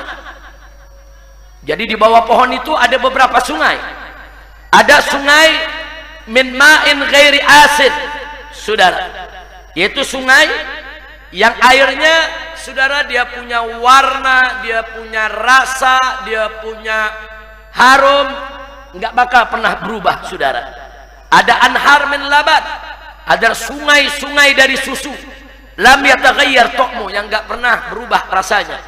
Wa anharu min khamrin, dan sungai-sungai dari khamr, lazzatin lisyaribin, yang begitu lezat bagi yang meminumnya. Wa anharun min asal, dan ada sungai-sungai dari madu. Madu yang mana? Musaffa, madu-madu yang murni, saudara. Yang menarik, yasirur raqib fi dhilliha sab'ina aman la yaqta'uha. Jadi lebarnya ini pohon, rindangnya ini pohon, saudara, daunnya dari kanan ke kiri, rindangnya pohon ini yang ada di Sidratul Muntaha, saudara. Kalau orang jalan dari ujung rindang mau sampai ke ujung rindang, saudara, itu 70 tahun belum selesai. Nah, berarti ini pohon kecil apa besar? Besar, ada di langit. Kalau di dunia pohonnya kecil-kecil, saudara. Baik, kemudian nggak sampai di situ. Wa idza nabiquha misla gilali hajarin. Dia punya bunga atau dia punya buah, saudara, besar-besar seperti bejana. Bejana hajar, hajar itu nama tempat, saudara. Wa idza waraquha ka'adhanil fila. Dan dia punya daun itu pohon, saudara, gede, lebar daunnya kayak telinga gajah, saudara. Berarti daunnya bukan kecil, daunnya lebar, saudara. Takadul waraqatu, godenya luar biasa itu daun, saudara. Tughatti hadhil ummah, cukup buat nutup satu umat, saudara. Nah, jadi daunnya besar, batangnya besar, bentangannya juga sangat luas. Di riwayat lain, al-waraqatu minha tudhillul khalaiq. Jadi satu lembar daunnya saja bisa menutup makhluk-makhluk yang ada, saudara, di semesta ini. Ala kulli waraqatin fiha malak. Dan setiap daunnya dijaga oleh malaikat, saudara. Faghashiyaha alwanun la tudra makhiyah. Dan Nabi menceritakan daun-daun tadi tertutup oleh aneka ragam warna yang nggak tahu apa itu sebenarnya, saudara. Dari Nabi mendapatkan pemandangan yang ajaib, yang mengagumkan, saudara, yang luar biasa. Nah, itulah yang Nabi dapatkan, yaitu pada pemandangan gaib yang keempat. Ada sungai air, sungai madu, sungai susu, sungai khamar, saudara. Nah, kemudian nggak sampai di situ, Nabi juga mendapatkan 4 sungai yang Nabi katakan, yang 2 nahron batinan, yang 2 lagi nahron zahiran. Nahron batinan adalah sungai rahmat dan al-Kautsar, telaganya kita punya Nabi Muhammad sallallahu alaihi wasallam. Sedangkan 2 yang zahir ada di dunia, yaitu sungai Nil dan sungai Efrat. Nah, maka itu kalau sungai Nil dan Efrat mulai kering, itu sebagai bagian daripada tanda-tanda kiamat, saudara. Hati-hati perubahan-perubahan yang ada. Anda di sungai Nil, sungai Efrat, nanti suatu zaman yang ada bukan air, emas yang bakal keluar, saudara. Nah, sekarang ini penduduk di sana di Efrat mulai mengalami ada kekeringan, mereka mulai nyari emasnya, saudara. Nah, itu tanda-tandanya. Baik, selanjutnya, saudara. Nah, selanjutnya, saudara, sebagaimana tadi kita sebutkan, Nabi jalan-jalan di dalam surga. Nah, di sana Nabi dapatkan apa, saudara? Nabi dapatkan di sana, yaitu yang Nabi lihat, saudara.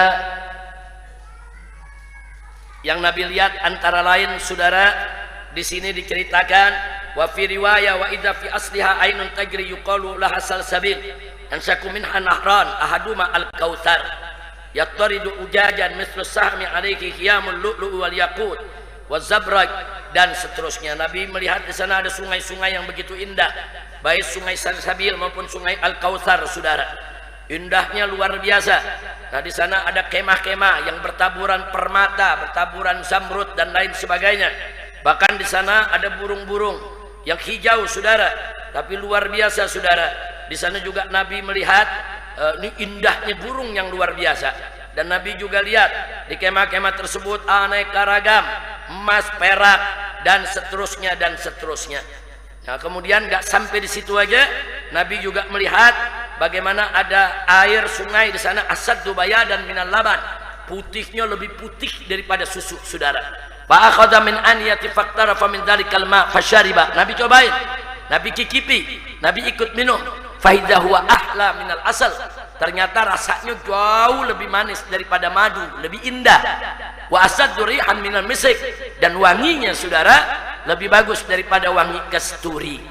Nah kemudian saudara di situ Jibril mengatakan kepada Nabi, hadza huwan nahrul ladzi habaka bihi rabbuk. Inilah sungai yang Allah berikan kepada engkau ya Muhammad. Wa nahrul akhar, adapun sungai yang satunya adalah nahrul rahmah, sungai rahmat. Faktasala fihi, kemudian Nabi mandi di sungai tersebut. Faktasala fihi faghufira lahu ma taqaddama min dzambihi wa ma ta'akhkhar. Maka Nabi dijamin oleh Allah diampuni segala kesalahannya kalau ada. Nabi nggak punya salah. Andai kata Nabi punya salah, diampuni, baik dosa yang masa lalu maupun kesalahan yang akan datang. Sallu 'alan nabi, sallu 'alan nabi. Nah, dan di situ juga Nabi melihat malaikat Jibril dalam bentuknya yang berbeda dari selama ini yang Nabi lihat, saudara. Di mana Nabi lihat ada 600 bulu atau sayap, 600 sayap yang dimiliki oleh malaikat Jibril. Yang satu ya sayapnya saddal ufuk, mampu untuk menutup ufuk, saudara. Dan yang menarik, yatanatharu min ajnihatihi tahawilud durru wal yaqu. Jadi dari balik sayap-sayap malaikat Jibril, saudara, itu terlihat ada berjatuhan batu-batu permata, saudara. Subhanallah. Kalau Jibril ada di sini, keluar jatuh batu permata pada berebut semua, saudara. Masya Allah. Mau lihat ini semua? Mau lihat? Masuk surga dulu. Mau masuk surga? Mau masuk surga? Beriman kepada Allah dan beramal soleh dengan ikhlas semata-mata mengharap ridha Allah, insya Allah, saudara. Nah itulah, masih banyak lagi pemandangan-pemandangan yang Nabi lihat. Dan ada yang menakjubkan, tidak kalah Nabi melihat neraka, saudara. Nabi melihat neraka dan apa yang ada di dalam neraka, saudara. Makanya para ulama begitu bicara ini mukjizat luar biasa. Api neraka itu dari jarak sekian jauh aja udah bisa membakar orang. Nabi kita bisa melihat tanpa terbakar. Nabi kita bisa melihat tanpa terasa panas, saudara. Kalau Nabi Ibrahim alaihissalam dibakar dalam api dunia, kemudian api tersebut menjadi dingin, saudara, api dunia. Ini Nabi ngelihat api neraka. Dan Nabi, saudara, jalan-jalan melihat siksa apa yang ada dalam neraka. Berarti ini mukjizat yang lebih luar biasa dari sekedar mukjizat Nabi Ibrahim, saudara, yang dibakar dengan api dunia dan gak terasa. Enggak, Nabi gak terasa panas. Nabi nggak terasa itu, saudara, apalagi terbakar, enggak. Makanya ada ulama yang membahas khusus soal ini, saudara. Bagaimana dahsyatnya mukjizat Nabi kita Muhammad sallallahu alaihi wasallam. Nah disitulah akhirnya Nabi mendengar ada pena ilahi, dan juga Nabi, saudara, akhirnya melihat Allah subhanahu wa ta'ala. Ru'yatullah, orang beriman yakin dengan ru'yatullah, tapi bagaimana ru'yanya? Wallahu a'lam. Sebagian ulama mengatakan ru'ya mujarradah dengan mata kepala Nabi. Sebagian ulama mengatakan ra'a bi fuadi, melihat dengan hati. Nah Allah maha kuasa, Allah bisa mengizinkan hambanya yang dikehendakinya untuk bisa melihat Allah subhanahu wa ta'ala dengan cara yang dikehendaki oleh Allah subhanahu wa ta'ala. Alhamdulillah. Udah jam 11 nih. Nah, sekarang masuk perjalanan pulang 1 jam lagi. Perjalanan pulang nanti aja dah. Habis lebaran dia kan udah pulang aman deh, udah pulang ya. Nah, udah pulang aman deh, udah pulang. Ini masih ada pelajaran tentang pulangnya banyak ya kawan. Perjalanan pulang ini kita lihat, saya tampilkan saudara. Itu yang pulangnya aja sudah ada 6 poin yang mesti dibahas. Nah kemudian dari situ respon masyarakat Mekah. Respon masyarakat Mekah ada 5 poin yang mesti dibahas, saudara. Nah, ini setengah jam udah 1 jam. Nah kemudian yang berikutnya masih ada. Ini aja saya sampaikan sedikit. Penemuan sains dari peristiwa Isra dan Mi'raj. Nah ini menarik nih. Jadi yang 2 tuh nanti insya Allah kita buka pengajian, ingetin. Nah, jadi kita nih sebulan anggap aja Isra Mi'raj ini. Nah, nanti pulangnya habis lebaran insya Allah. Nah sekarang kita lihat penemuan sains, ilmu pengetahuan modern yang berkaitan dengan Isra Mi'raj. Satu, pembelahan dada Nabi alaihi salatu wassalam. Diceritakan Nabi dibelah dadanya, saudara. Nah ini menjadi, saudara, dorongan pemikiran bagi para saintis, bagi para dokter, bagi para ahli ilmu kedokteran. Apa iya manusia bisa dibedah? Apa iya manusia bisa dibelek dadanya? Saudara, ini dari cerita pembelahan dada Nabi lahirlah yang kita sebut ilmu bedah, saudara. Nah diceritakan dalam riwayat, ini yang ngebedah bukan sembarang dokter, malaikat Jibril yang bedah. Itu hasil bedahannya. Sebagian riwayat mengatakan nggak kelihatan bekasnya, tapi sebagian riwayat mengatakan belahannya kelihatan seperti helaian rambut, saudara. Seperti rambut yang halus begitu, ada di dada Nabi di bagian yang dibedah, saudara. Artinya kalau sudah seperti rambut kan halus betul tuh. Halus betul tuh hasil bedahnya, saudara. Nah itu menjadi pendorong. Ilmu bedah dari zaman ke zaman, saudara, itu berkembang terus. Pada awalnya ilmu bedah kasar. Kita tahun 50-an aja, 60-an nih di Indonesia, kalau udah ngebedah itu jahitannya kayak jahitan karung. Lihat gak jahitannya? Kasar, saudara. Kelihatan tuh, lubang di sini, lubang kayak ada talinya begitu, saudara. Nah, tapi makin lama makin halus bedahnya. Makin lama makin halus, makin lama makin halus, saudara. Bahkan belakangan sekarang, saudara, nggak dijahit lagi, pakai lem. Ya, jadi begitu dibelah, dipakai lem, disambung, saudara. Nah, begitu disambung, sekian lama dibuka, hampir nggak kelihatan dia punya bedahan. Tipis dia punya bedahan. Bahkan ada yang di staples, saudara. Jadi luka meluka di staples, saudara, dikencengin aja. Nanti staplesnya dibuka. Nah, saudara, nggak sampai di situ. Bahkan sekarang ada bedah tanpa sayatan. Saudara, tanpa disayat bisa dia bedah, saudara. Ada yang pakai laser, saudara. Ada yang pakai gelombang, saudara. Oh, mau ngancurin batu dalam ginjal pakai gelombang nih, saudara. Nah jadi sekali lagi ilmu bedah ini kenapa bisa berkembang dari yang kasar sampai yang halus sampai yang hebat sekarang? Awalnya adalah dari pembelahan dada Nabi Muhammad Sallallahu Alaihi Wasallam. Mungkin dulu orang-orang jahiliyah kan nggak mungkin pakai dada dibelah ini itu. Nah dulu ilmunya belum sampai. Nah tapi kalau sekarang ada yang nggak percaya Nabi dibelah dadanya, kelewatan, saudara. Kenapa? Nah dokter aja bisa, apalagi malaikat Jibril. Dokter aja bisa, saudara. Sebelum belajar 2, 3, 4 tahun dia bisa bedah orang. Masa malaikat Jibril nggak bisa? Kira-kira jelas gak? Nah dulu kalau ilmu pengetahuan kedokteran belum terungkap, saudara, orang-orang kafir kan nggak percaya. Apa iya dibedah? Ilmu belum nyampe, makanya dibutuhkan iman untuk percaya itu, saudara. Tapi sekarang kita terima dengan iman dan bisa dibuktikan dengan ilmu pengetahuan. Alhamdulillah. Yang kedua, yaitu peristiwa pengisian ilmu dan hikmah. Dibelah dadanya, terus dimasukin ilmu dan hikmah. Saudara, ini juga jadi bahan pemikiran para ahli. Apa bisa sesuatu dituang ke dada orang, dibelek, dituang, saudara?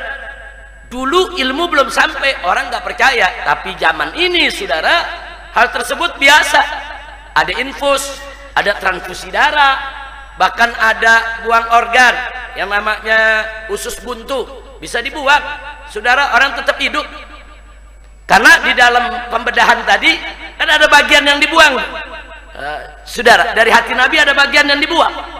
Orang akan berpikir, apa iya ada organ tubuh yang bisa dibuang tapi orangnya bisa hidup?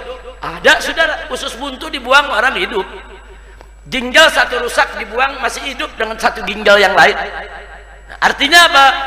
Pengisian ilmu dan hikmah serta pembuangan daripada bagian hati Nabi alaihi salatu wassalam itu menjadi inspirasi, saudara, munculnya ilmu tentang infus, tentang transfusi darah. Ternyata darah bisa kok dimasukin ke dalam tubuh, saudara.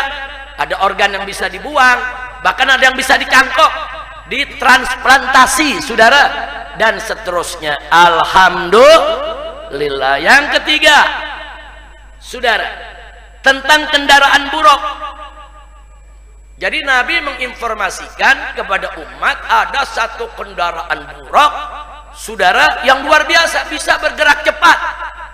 Nah, ini memberikan inspirasi kepada ulama-ulama kita zaman dulu, saudara, sehingga akhirnya mereka terinspirasi untuk menciptakan kendaraan modern, dari mulai sepeda, motor, mobil, kereta, pesawat. Dari mulai yang kecepatannya sedikit, sampai yang lebih cepat, ada yang lebih cepat lagi, sampai yang paling cepat, saudara, dan terus berkembang sampai zaman ini. Jadi artinya kalau dulu mungkin orang, apa iya nih ada kendaraan begitu cepat, tapi sekarang nggak jadi pertanyaan lagi. Bener kok, ada kendaraan yang cepat, jadi nggak kaget kalau Nabi diberikan oleh Allah kendaraan buruk untuk melakukan perjalanan Isra-nya. Alhamdulillah. Kemudian yang keempat, saudara, tentang kecepatan buruk, tentang kecepatannya, saudara, itu memberikan inspirasi kepada cendekiawan dan ilmuwan yang akhirnya menemukan, saudara, kecepatan mesin jet, meningkat lagi menjadi kecepatan supersonik, meningkat lagi menjadi kecepatan cahaya, saudara. Nah, dulu orang nggak tahu cahaya itu punya kecepatan. Begitu mereka tahu, oh ada kecepatan cahaya, jadi mereka nggak aneh lagi. Pantas bisa jadi buruk itu kendaraan dengan kecepatan cahaya, bahkan lebih dari kecepatan cahaya, saudara. Nah, kira-kira jelas gak? Nah, bisa lebih dari kecepatan cahaya, saudara. Jadi sekarang ini belum ada satupun kendaraan di dunia ini yang kecepatannya sama dengan kecepatan cahaya. Belum ada. Orang baru menemukan mesin jet, supersonik, bisa juga kecepatan rudal hanya dalam beberapa detik, sekian ribu kilometer, saudara. Itu belum kecepatan cahaya. Kecepatan cahaya lebih jauh dari itu, saudara. Berapa kecepatan cahaya dalam satu detik? 330.000 kilometer per detik. Satu detik ada 330.000 kilometer. Ada kendaraan secepat itu. Bisa jadi buruk secepat itu, saudara. Makanya waktu Nabi Isra kan mampir-mampir sebentar-sebentar, saudara. Tahu-tahu udah ada di Baitul Maqdis. Bisa jadi namanya aja buruk, dari kata barkun. Apa barkun? Kilat, secepat kilat. Ya, kilat itu adalah kecepatan cahaya, saudara. Nah, jadi akhirnya orang menemukan tuh ada kecepatan cahaya, ada kecepatan ini dari mempelajari Isra Mi'raj. Kemudian yang kelima, dari perjalanan malam dari Mekah ke Palestina. Zaman dulu jalan tengah malam gelap, saudara. Orang-orang dulu kalau jalan siang, pagi mereka berangkat jalan. Begitu masuk matahari tenggelam, mereka bikin kemah, tidur, istirahat. Gak ada yang melakukan perjalanan malam. Nah, dulu kan belum ada lampu senter, saudara. Gimana mereka mau jalan malam? Apalagi di padang pasir, di gunung yang batuan, saudara. Kalaupun terpaksa mereka jalan kalau ada purnama, kalau ada bulan terang, baru mereka berani jalan malam. Tanpa bulan terang mereka nggak berani jalan malam, gelap gulita, saudara. Nah, tapi perjalanan malam dari satu titik ke titik lain, saudara, ini memotivasi para ilmuwan cendekiawan. Bagaimana suatu zaman kita bisa melakukan perjalanan dari satu titik ke titik lain, bukan hanya sekedar cepat, di malam hari tetap kita bisa jalan, saudara. Akhirnya apa, saudara? Apalagi perjalanannya kata Nabi lewat buruk, terbang dari udara, dari Mekah ke Palestina, saudara. Nah, ini bagaimana menemukan titiknya? Apalagi di malam hari gelap, menemukan turun tuh di tempat bagaimana, saudara? Pesawat-pesawat terbang tersebut walaupun malam gelap gulita, dia bisa mendarat tepat di bandara tujuan, saudara. Walaupun hujan, gelap, saudara, awan tebal, tetap dia bisa mendarat tepat di kota yang dituju di malam hari. Dan buruk udah melakukan itu, saudara, di malam hari, dari satu titik ke titik yang lain, tepat, nggak meleset mendaratnya, saudara. Nah, ternyata dari sini terinspirasi, ditemukanlah ilmu geografi, ada bujur, ada lintang, kemudian ditemukan koordinat lokasi, dengan koordinat diciptakan GPS dan lain sebagainya. Makanya pilot-pilot untuk menuju satu titik cuma nulis koordinat doang. Saya mau ke Jakarta, Jakarta itu bujur sekian, lintang sekian, cuma nulis itu aja, saudara. Bujur sekian derajat, lintang sekian derajat, itu yang dituju oleh kapal. Habis itu dia setel, itu pilot otomatis, dia tidur, pilotnya bisa tidur, kapalnya bisa terbang sendiri menuju titik yang dituju, saudara. Nah, jadi terciptanya ilmu geografi, ada bujur, ada lintang, koordinat lokasi, GPS, ini semua terinspirasi daripada peristiwa Isra dan Mi'raj. Kemudian yang keenam, melihat langit dunia. Nabi waktu pulang, tadi kita belum masuk deh, waktu Nabi pulang dari Isra Mi'raj, di langit dunia Nabi melihat, saudara, ada suara-suara yang luar biasa dan ada gumpalan-gumpalan asap, saudara. Nabi kini tak ada gumpalan asap, ada suara yang luar biasa, saudara. Nah, sampai Nabi bertanya kepada Jibril, apa ini? Nah, Jibril menyampaikan, ya, inilah suasana daripada langit dunia. Nah, ini suasana daripada langit dunia, dan ini udah dikotori sama setan-setan. Andai kata nggak dikotori, manusia bisa lihat ini semua dari atas muka bumi. Pandangan mereka semua tertutup, mereka nggak bisa ngelihat keajaiban-keajaiban yang ada di langit dunia, saudara. Nah, sekarang terbukti, saudara, dengan ilmu astronomi ternyata ditemukan, begitu difoto ruang angkasa sana, betul banyak gumpalan asap, banyak nebula, saudara, gumpalan-gumpalan asap yang berisi, saudara, aneka ragam benda keras yang ada di langit, saudara. Dan semua itu berterbangan, suaranya wah keras, saudara. Suara terbangnya mereka lebih keras daripada suara kereta api, dan berhasil direkam oleh manusia saat ini. Ini suara langit. Nah, jadi kalau kita lihat rekaman-rekaman, atau kalau antum datang ke planetarium, nah itu bisa lihat gambarnya, bisa dengar suaranya, saudara. Nah, ini juga akhirnya menjadi apa? Menjadi dasar tentang ilmu astronomi. Subhanallah, peristiwa Isra Mi'raj bisa melahirkan aneka ragam ilmu sains, ya kawan. Nah, jadi ini pantas kalau yang namanya Isra Mi'raj ini menjadi satu mukjizat luar biasa yang dialami oleh Nabi kita Sayyiduna Muhammad sallallahu alaihi wasallam. Nah, baiklah, sampai di sini sebagai penutup, kita tidak sedang omong kosong. Kalau dulu ulama-ulama kita itu dengan mempelajari Al-Quran, mempelajari hadis Nabi, mempelajari sejarah Nabi, mereka menemukan berbagai macam penemuan-penemuan sains. Di antaranya kita lihat di sini, saudara. Kita lihat ini nomor 1, Jabir ibn Hayyan al-Azadi yang wafat tahun 197 Hijriah, perintis ilmu kimia. Orang barat sebutnya Geber, namanya Jabir. Nomor 2, Muhammad ibn Musa al-Khawarizmi, orang barat sebut Khwarizmi, wafat tahun 232 Hijriah. Siapa dia? Perintis ilmu matematika, perintis ilmu aljabar, perintis aritmatika, dan penemu angka 0. Jadi sebelum beliau lahir, angka 0 nggak ada. Nggak ada yang kenal angka 0. Angka Romawi nggak ada nolnya, saudara. Coba lihat angka Romawi, 1, 2 baris, 10 begini, 9 ada angka 0? Nggak ada. Romawi nggak kenal angka 0, saudara. Angka 0 titik ataupun angka 0 yang bulat, ini yang menemukan adalah Khwarizmi, saudara. Dan begitu angka 0 ditemukan, itu merupakan revolusi dalam ilmu matematika, ilmu fisika, dan dalam ilmu hitungan manapun, saudara. Tanpa angka 0, manusia nggak bisa tuh nemuin komputer. Tanpa angka 0, manusia nggak bisa tuh menciptakan segala macam elektronik di zaman ini, saudara. Alhamdulillah. Yang ketiga, Al-Kindi, orang barat sebut Al-Kindus, saudara, penemu ilmu fisika. Kemudian nomor 4, saudara, Ibnu Qurra, saudara, itu peletak ilmu fisika matahari dan penemu segi 4 magic, saudara. Kemudian yang kelima, Al-Battani, saudara, yang orang barat sebut Al-Batteknius. Orang barat sampai hari ini ngakuin, saudara. Bukan mereka nggak akui, cuman namanya mereka nggak sebut Jabir, mereka sebutnya Geber. Mereka nggak sebut Khwarizmi, mereka sebut Khwarizmi. Itu kan lidah mereka, saudara. Itu lidah mereka. Kayak orang kita lah, Hasan dibilang Acan. Nah, kan suka ada begitu, saudara.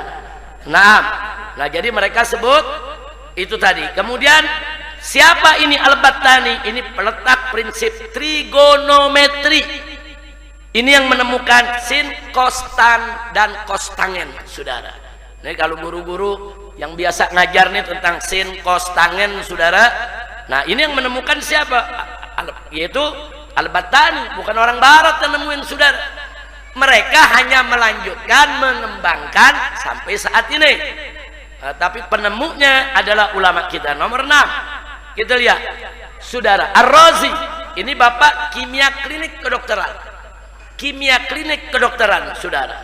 Nah sementara yang ketujuh Az-Zahrawi, ini perintis ilmu bedah kedokteran. Yang pertama kali merintis ilmu bedah kedokteran ini Zahrawi. Yang kedelapan Al-Busjani saudara, ini perintis geometri dan perumus kalkulus. Nah kalau dulu yang sekolah jurusan IPA tahu ya ikhwan, apa itu kalkulus. Nah kemudian yang kesembilan saudara, yaitu Afenetan, orang barat sebut, sebetulnya namanya Al-Hasan Ibnu Al-Haytham saudara. Nah ini adalah peletak dasar ilmu fisika optik dan penemu kamera. Siapa bilang kamera yang nemuin orang barat? Yang menemukan kamera pertama kali adalah ini dia orangnya, Abu Ali Al-Hasan Ibnu Al-Haytham Al-Basri, meninggal tahun 430 Hijriah. Nah, sekarang saya tanya, tiap handphone ada kameranya kan? Dari mana tuh ilmu kameranya? Dari orang Islam saudara. Betul, mereka selalu memperbaiki supaya lebih canggih lagi. Tapi penemunya, perintisnya, yang meletakkan pertama kali alatnya adalah ulama Islam. Kemudian yang ke-10 saudara, Al-Biruni. Nah ini yang menemukan ilmu sains modern. Ini yang meletakkan ilmu geografi. Inilah yang menemukan garis lintang dan bujur. Kalau kita lihat peta bumi, ada lintang, ada bujur. Ini yang menemukan saudara. Kalau ini nggak ditemukan, nggak ada itu pesawat bisa mendarat tepat di satu titik saudara. Nggak ada tuh GPS kita temukan saat ini. Nggak ada itu kita bisa menemukan kompas saudara. Nah jadi inilah peletak dan penemu ilmu geografi dengan garis lintang dan bujurnya. Yang ke-11 Ibnu Sina. Nah ini orang barat sebut bapak ilmu kedokteran. Inilah yang menemukan alat suntik. Yang pertama kali menemukan alat suntik Ibnu Sina. Dan di zaman Ibnu Sina inilah baru bedah kedokteran menemukan obat bius saudara. Artinya sebelum ini orang dioperasi tanpa dibius. Gak ada bius, paling-paling dimasukin apa namanya kain di mulutnya, suruh gigit dah, suruh menjerit, dioperasi saudara. Tapi di zaman Ibnu Sina ditemukan obat bius, ditemukan suntik supaya orang dibedah nggak merasakan sakit saudara. Kemudian yang ke-12 Al-Khayyam, ini penyair saudara. Umar Khayyam ini penyair, tapi menarik, dia menemukan ilmu geometri analisa. Penyair bisa nemuin ilmu geometri analisa saudara, subhanallah. Kemudian Ibnu Zuhur orang barat sebut Avenzoar. Inilah penerus kedokteran Ibnu Sina. Kedokteran Ibnu Sina dikembangkan lagi oleh beliau. 14 Ibn Khaldun. Inilah peletak dasar sosiologi politik dan filsafat di seluruh dunia hari ini. Kalau mereka belajar sosiologi politik, kalau mereka belajar sosiologi filsafat, seluruh dunia, termasuk di Harvard University, di Cambridge, di Sorbonne saudara, tetap mereka merujuk kepada buku Ibn Khaldun saudara. Baik, yang ke-15 Ahmad Ibn Majid An-Najdi. Siapa ini saudara? Navigator, penemu kompas modern. Nah jadi Vasco da Gama bisa keliling-keliling dunia saudara. Allah. Yang kedua, saya berharap pada periode yang akan datang, kalau majelis malam Kamis sudah dibuka kembali saudara, ayo kita ramaikan majelis. Dan saya minta ramainya jangan cuma waktu taklimnya saja, tapi ramaikan dari mulai baca burdah saudara, karena pembacaan burdah itu penuh keberkahan saudara. Banyak ulama-ulama soleh menceritakan mereka kalau ada hajat atau mereka ada kesulitan atau yang ada sakit nggak sembuh-sembuh, mereka baca burdah saudara. Mereka baca Al-Quran, baca zikir, dan mereka baca burdah. Karena dalam burdah ini banyak sholawat buat Nabi kita Muhammad Sallallahu Alaihi Wasallam, dan banyak pujian-pujian tentang keutamaan Nabi yang luar biasa saudara. Nah maka itu pengalaman mujarrab dari ulama-ulama solihin yang diceritakan dalam beberapa kitab. Ada di antara mereka kalau lagi gham, lagi ham, lagi risau, galau, mereka sholat 2 rakaat, mereka baca Quran, mereka selawat, mereka baca burdah ya kawan. Nah biasanya galaunya hilang, risaunya hilang, stresnya hilang. Kalau mereka sulit mau cari kerja saudara, atau sakit nggak baik-baik saudara, nah biasanya begitu, mereka sholat hajat, kemudian mereka baca Quran, mereka baca sholawat, dan mereka baca burdah saudara. Mereka baca sendiri burdah dengan tenang, mereka baca saudara. Dan banyak diantara mereka yang penyakitnya sembuh, yang kesulitannya hilang, yang kesempitannya jadi lapang. Jadi kita baca burdah bukan sekedar baca, bukan dangdung-dangdung kita baca doang, tidak. Hayati, ikuti, apalagi kalau anda pegang kitab burdah yang ada terjemahnya, sambil ikuti yang baca, lihat terjemahnya. Wow, terjemahnya indah luar biasa ya ikhwan. Nah jadi saya harapkan di periode yang akan datang, begitu majlis dibuka, yuk kita hadir dari awal pembacaan burdah insya Allah. Dan kepada para guru juga kita minta sesuai dengan jadwalnya masing-masing. Ada yang harus hadir di malam Kamis pertama, ada yang harus hadir di malam Kamis kedua, ada yang harus hadir di malam Kamis ketiga, ada yang harus hadir di malam Kamis keempat, ada yang harus hadir di setiap malam Kamis. Nah jadi masing-masing udah ada tugas tuh, kayak hadro tiap malam Kamis. Nah kalau hadro gonta-ganti nih, pakai hadro besok enggak, besok hadro, saudara nggak bisa. Jadi masing-masing ada tugasnya ya ikhwan. Nah karena itu saya minta kepada DPP FPI, di sini ada Habib Muhammad bin Hussein. Dulu majelis ini rame bukan hanya diramaikan oleh masyarakat Petamburan saja, tapi juga diramaikan oleh pengurus, oleh laskar, oleh batik, oleh aktivis, dan oleh simpatisan FPI yang datang dari berbagai macam wilayah. Nah karena itu DPP FPI perlu buat aturan ke cabang-cabang FPI yang ada di Jakarta, supaya mereka jangan bikin pengajian di malam Kamis. Mereka silakan bikin pengajian di malam Jumat, malam Sabtu, malam Ahad, malam Senin, malam Selasa, malam Rabu, silakan. Untuk malam Kamis kita kumpul ya ikhwan. Nah kenapa? Karena pengajian ini bukan hanya ngaji baca kitab, pengajian ini bukan hanya ngaji kita baca burdah. Pengajian ini bukan sekedar kita dengar ceramah nasihat, tapi di pengajian ini ada informasi pergerakan, informasi perjuangan saudara. Makanya waktu dulu saya di penjara saudara, dari penjara pertama di tahun 2004, penjara kedua di tahun 2009, penjara yang terakhir, saya selalu amanatkan kepada para pengurus FPI, jangan sampai taklim malam Kamis terhenti. Ini taklim malam Kamis ini kalau ibarat perang, ini panjinya saudara.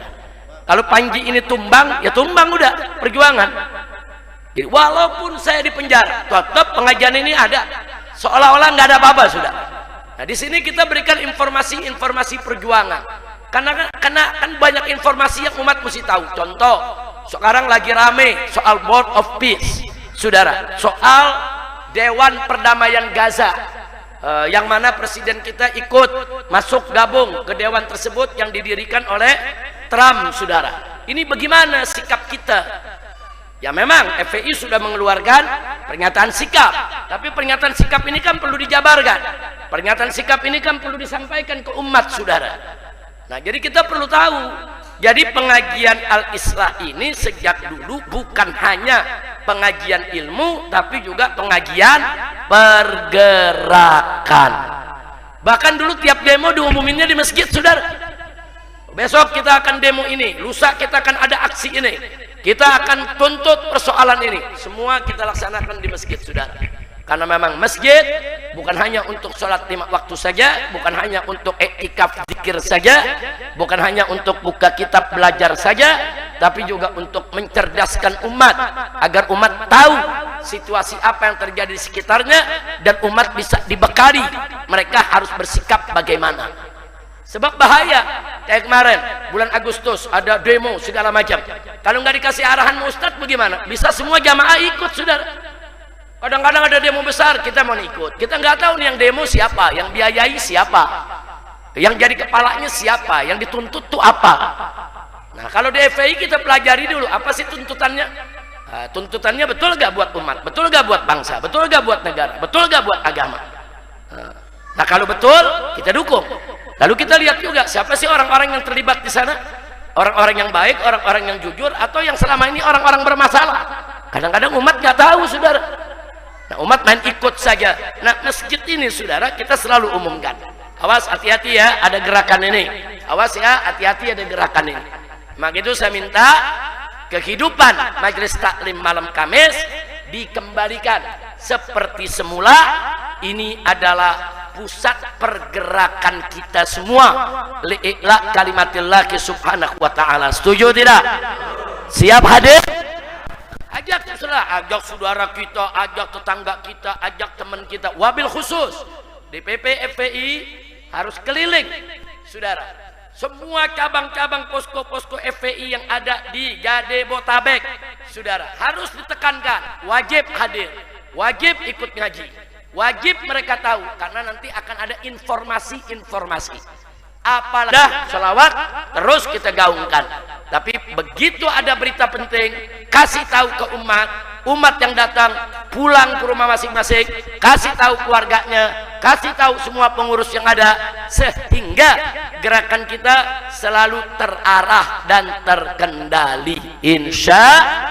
Apalagi saat ini, saudara, banyak gerakan-gerakan yang nggak jelas, banyak gerakan-gerakan yang bisa membahayakan umat, saudara, dan ini harus kita waspadai. Nah, mudah-mudahan di periode yang akan datang setelah Lebaran kita perbaiki lagi manajemen daripada pengajian yang ada di Al-Islah ini, supaya makin makmur, makin berkah, makin manfaat. Amin ya rabbal alamin. Nah, itu saja.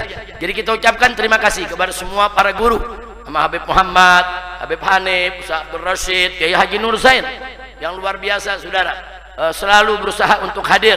Kiai Rashid, Ustaz Umar, saudara, di sini ada Buya Hussein, saudara, ada Ustadz Mustafa, naam, dan ada yang lainnya, saudara, saya tidak sebutkan satu persatu. Teristimewanya Ustadz Adi Alwi ini, Masya Allah, yang selalu menyertai kita, saudara, dan selalu kalau yang satu umroh, yang satu tetap ngepost di sini. Ala kuliah, kalau dua-duanya umroh repot kita, saudara. Akhirnya nanti yang baca yang baca gosidahnya Habib Muhammad bin Husain. Akhirnya nada kemana, nagom kemana, saudara. Sama saya begitu juga. Nah, tapi dengan adanya Ustadz Adi Alwi, alhamdulillah, begitu juga Ustadz Haris yang selalu merutinkan diri di sini. Intinya kita sampaikan terima kasih dan penghargaan yang tinggi buat semua para guru, dan teristimewa untuk pengurus masjid, ya kawan. Seluruh pengurus Jami Al-Islah, dari ketua umum yayasannya, ketua umum masjidnya, ketua hariannya, imamnya, marbotnya, kita ucapkan terima kasih, jazakumullahu khairal jaza. Nah, itu saja. Akhirnya kita tutup dengan mahal qiyam. Habis mahal qiyam kita makan malam. Nah, mau makan malam ya? Mau makan malam, cuman sarang sesuap aja ya. Nah, jangan berebut ya. Ya, insya Allah.